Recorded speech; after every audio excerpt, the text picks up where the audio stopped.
First appearing in Spawn issue 1 in 1992, Al Simmons, aka Spawn, is a government assassin who is betrayed and killed before making a deal with, basically the devil, in order to return to Earth as an accursed anti-hero. Created by superstar artist Todd McFarlane, the character debuted at a time when spikes, chains, and brooding on top of churches were a surefire way to sell a gazillion issues. And combined with McFarlane's unique ability to draw exactly what every edgy 13-year-old wants to see in a comic book, Spawn rocketed to the top of the sales chart.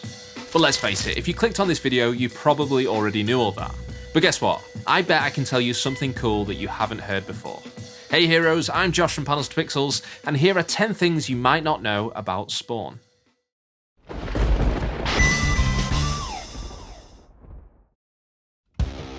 Number 1. Todd McFarlane created Spawn when he was a teenager. The Canadian artist started drawing at an early age, and in 1977, aged just 16, he first designed the character he called Spawn. With his glowing eyes, long flowing red cape, and popped collar, it's wild to see how many of Spawn's defining features had been established 15 years before the character made his comics debut. Now, obviously McFarlane would later add the appropriate 90s accoutrement, such as spikes and chains, because, as we all know, the kids like chains. But even the logo with the skull in the letter A was there right from the beginning, well before Todd McFarlane had made a name for himself as one of comics' most popular artists. Number 2. Several Spawn characters are named after real people. When it came to populating Spawn's world with new characters, Todd McFarlane looked to those around him for inspiration. He named Al Simmons' widow, Wanda Blake, and her daughter, Cyan Fitzgerald, after his own wife and daughter, Wanda and Cyan. He also named Wanda's husband and Simmons' former best friend, Terry Fitzgerald, after his own real-life friend and employee, which I've always interpreted as some kind of comic book cuckolding, but hey, who am I to judge? This penchant for pilfering people's names would eventually come back to bite McFarlane though, as in 1997, a Canadian former professional ice hockey player called Tony Twist sued the Todd father for naming a mob enforcer Antonio Twistelli, aka Tony Twist. The hockey player was initially awarded $24 million, but Twist and McFarlane later settled the lawsuit out of court for the princely sum of $5 million. And let's not forget former McFarlane employee Al Simmons, who claimed to be the original inspiration for the character, appearing at conventions in a full Spawn costume, signing autographs, and even authoring a book titled The Art of Being Spawn. Well, it turns out Todd McFarlane would prefer if we did forget, actually, as in 2012 the artist filed a lawsuit explaining that, although Simmons had given his consent to McFarlane in 1993 for his name to be used in the comics, he was not the inspiration for Spawn's central character. Number 3. Spawn's costume is alive! When Al Simmons made his deal with Malbulger to become Spawn, he was bonded to K7 Letha, a sentient neural parasite that empowers and protects its host. Now, if this symbiotic relationship sounds familiar, well, yeah, it's basically the Venom costume. Which figures, you know, since the introduction of Venom was one of the high watermarks of McFarlane's Marvel career. Okay, so anybody who has ever picked up a Spawn comic could surmise that the character's demonic duds have a mind of their own, allowing Simmons to harness the power of necroplasm. But what you might not know is that the living costume was only introduced to fix continuity errors. Speaking to Robert Kirkman earlier this year, McFarlane explained that people started writing in asking, how come the pouch was on his left leg and now it's on his right leg? How come he had 5 spikes on his legs, but now it's 7? The writer-artist solution was to say that the costume is a living thing, with its visual details constantly evolving. And that is how you handle nitpicking fans. Number 4. Al Simmons got turned into a white guy? No, this one is real. Al Simmons is African American. In fact, the character is notable for being the first black superhero to star in a major comic book movie. But we'll get to that later. However, in issue 2, Spawn attempts to use his powers to revert his appearance back to the way he looked before he died. But instead he turns himself into a white dude, or as he puts it, some California beach bum. This happens again in the next issue, but Simmons uses this as a disguise to visit his widow, Wanda. Alright, so questionable race swapping aside, this seemingly random plot point would later be retconned into something much more significant. As in Spawn issue 185, Todd McFarlane introduced a new Spawn called Jim Downing, who looked exactly like Al Simmons' former disguise. It's revealed that Downing had been in a coma, and was one of many lost souls trapped within Spawn's necroplasmic body, hence why Simmons was able to access his appearance. After Al Simmons' apparent suicide, Jim Downing awoke with no memory of his past life, but possessing the powers of a Hellspawn. And that's how Spawn became a white guy. Remind me to stay away from the comments about this part of the video. Number 5. Spawn has crossed over with so many characters. Maybe unsurprisingly for such a popular superhero, Spawn has had run-ins with a buttload of other characters. From other Image Comics characters such as Youngblood, Savage Dragon, and even Invincible. By the way, check out my video on the Image shared universe for a full rundown on how all of these characters exist in one continuity. To characters from other publishers like DC's Batman. Spawn has had 3 major crossovers with Batman. Spawn Batman, written by Frank Miller, 1994's Batman Spawn War Devil, and just last year, Batman Spawn.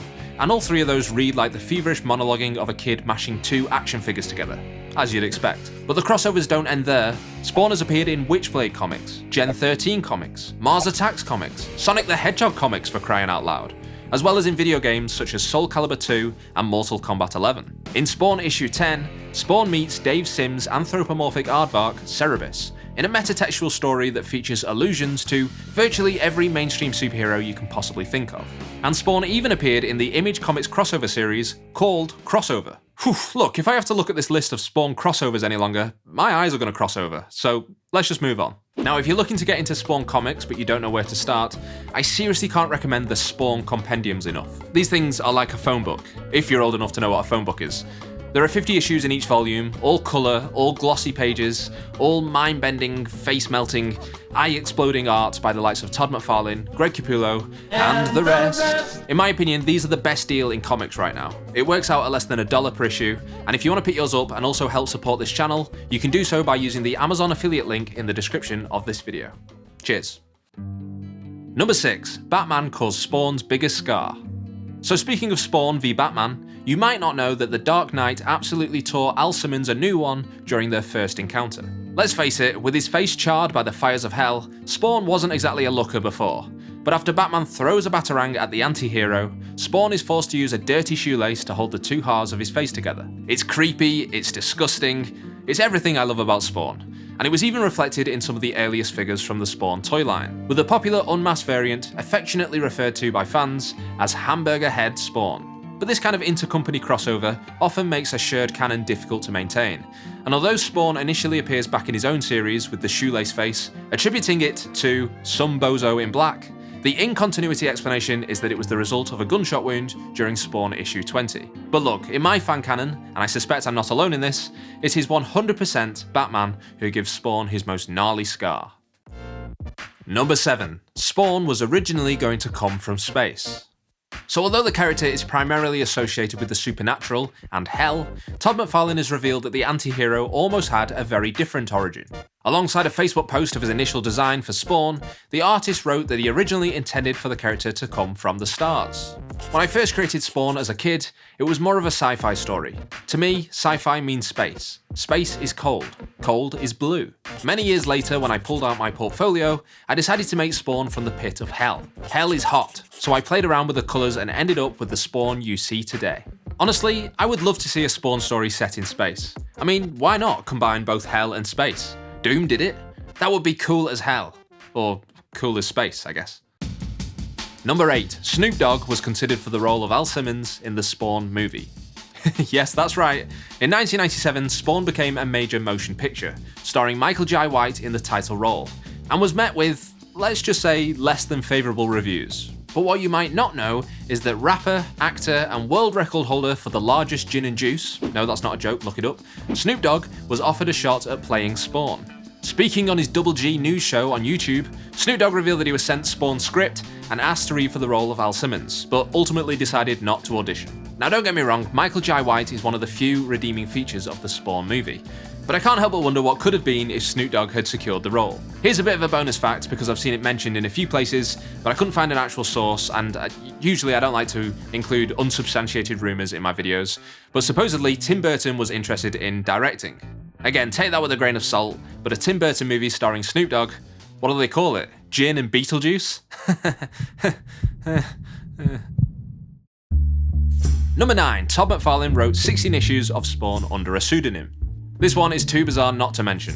Beginning with Spawn issue 201, cover dated January 2011, and continuing for 16 issues, the series was scripted by an unknown writer with no previous comics credits, named Will Carlton. Who was this mystery writer that Todd had entrusted with his beloved character? Well, as it later transpired, Will Carlton, presumably a Fresh Prince of Bel-Air reference, was actually McFarlane himself, writing under a pseudonym. Why he did this is unknown, and frankly, I wouldn't like to speculate in case it was for tax reasons or something. Oh, whoops. I said I wasn't going to speculate. Allegedly tax reasons. That covers me, right? Allegedly? Okay, that was just a joke. Please don't sue me, Todd. Otherwise I won't be able to afford to buy all your books. Number 10. Spawn holds the record for the longest running creator-owned comic. And finally, I'm cheating here a bit because if you've been following comics over the last few years, you probably do know this one, but it's worth mentioning.